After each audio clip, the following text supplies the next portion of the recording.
Worldwide Jess, worldwide Mess. On The Breakfast Club. She's a culture shift. It's time to set it off. Whoopi Goldberg recalls cocaine addiction. Whoopi Goldberg's new memoir, Bits and Pieces, My Mother, My Brother, and Me, comes out today.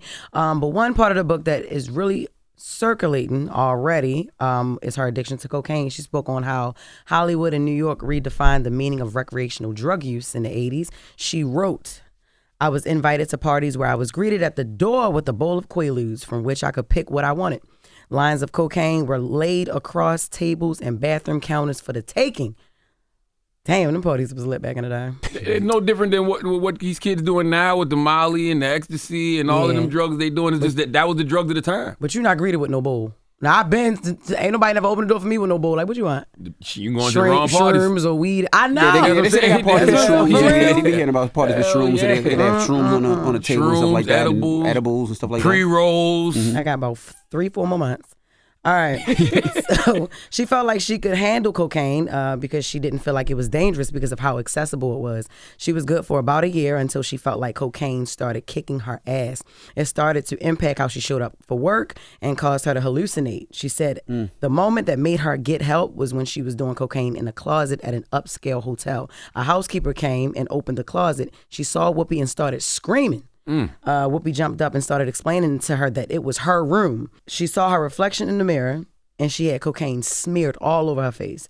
From that moment, she decided to quit cold turkey. She said, I knew I'd have to change out my friends and turn down invitations, but I could do that. I didn't want to die. Cocaine was plant-based, you know what I mean? This is back in the day, you know, before they used to put all the Rihanna makeup in it, you know what I'm saying? So when they started adding the Fenty to it, that's when it became really, really dangerous. When they started cutting the cocaine with all types of other stuff, that's when it became really, really dangerous. But there was a time when cocaine was really, really pure and I wonder organic. why she was in the closet, though, if that was her hotel room.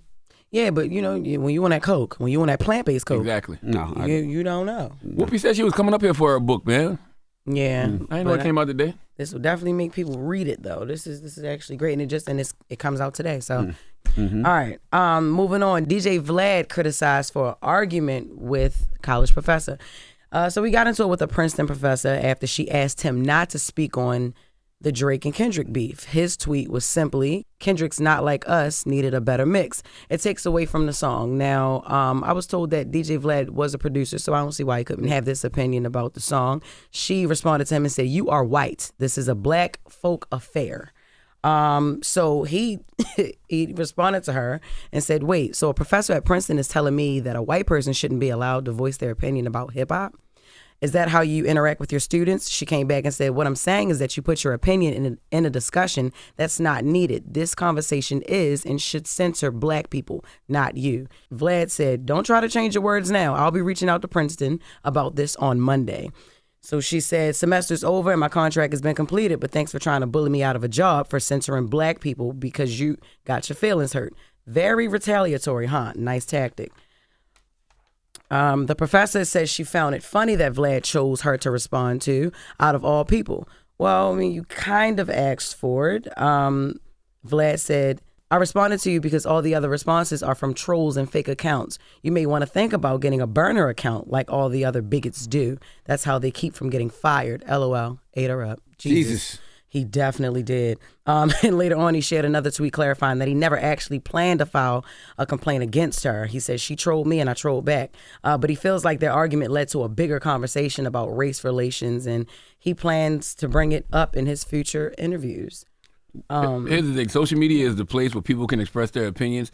Vlad said what he said, and that comment had nothing to do with race. All Vlad said was the song needed a better mix. Yeah. You know what I mean? Yeah. There's nothing wrong with that comment. And then the sister said what she said, but now that sister has to deal with the consequences of whatever Vlad chooses to do, if he chooses to, you know, file a formal complaint or whatever. And Vlad has to deal with the consequences of filing the complaint on the sister because social media going to be mad at him. So everybody got the right to their opinion. Yeah. He said he wasn't actually going to do it, though. He probably was just trying, like he said, troll her back. But like I said, I just feel like some things just shouldn't be turned into race. I think it was just like, I agree. you know.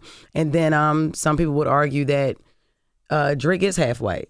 and Jewish, by the way. So why can't Vlad have an opinion about the competitor's beat? That's all he said. He was talking about a mix. But the funny thing is, when Vlad is a DJ though, right? He used to be a DJ. Not only is Vlad a DJ, Vlad was a producer. So Vlad knows a bad mix when he hears one. No, but he was a real DJ, like doing parties and clubs and mixtapes. And he's from the West Coast. So when he heard it, he probably was like. And by the way, when you walk into a recording studio, you know who the people mixing your music most of the time are? White engineers. Yeah. You know what I mean? So it was just an honest critique of his own. It was his own opinion. I thought that whole exchange was very, very strange because I don't know why a professor from Princeton would react in the way a regular Twitter nigga would. Yeah. Like, you know what I mean? Well, not only that, he just said he didn't like the mix. He didn't like That's the what mix. he said. He didn't like the mix. That wasn't the thing to bring race I didn't like this record because it is. He just said, I didn't like the mix. I didn't like the mix. That was not something to bring race into. and by the way, Vlad, like I said, you got to deal with the consequences of however Vlad chooses to react, and Vlad has to deal with the consequences of reacting in that way. Yeah. Because he'll complain to Columbia University, and she complain to Twitter, and Twitter gonna get on Vlad, just like Columbia University or some university might get on her. That's all. Only difference is Vlad owns his own stuff, so he's not gonna get fired. That's very true. She could get suspended. That is very true. Yeah. A lot of people attacking him, like Mark Lamont Hill and all that, and he went back at Mark Lamont. Like, how many jobs you was fired from again? No, man. Yeah, he did. Jesus Christ. He did. Yeah. Stop. So Mark didn't say anything else. Salute to Mark, man. All right. Well, that is Jess with the Mess. All right. When we come back, we got the People's Choice Mix. Don't move. It's The Breakfast Club. Good morning. Wake that ass up early in the morning. The Breakfast Club.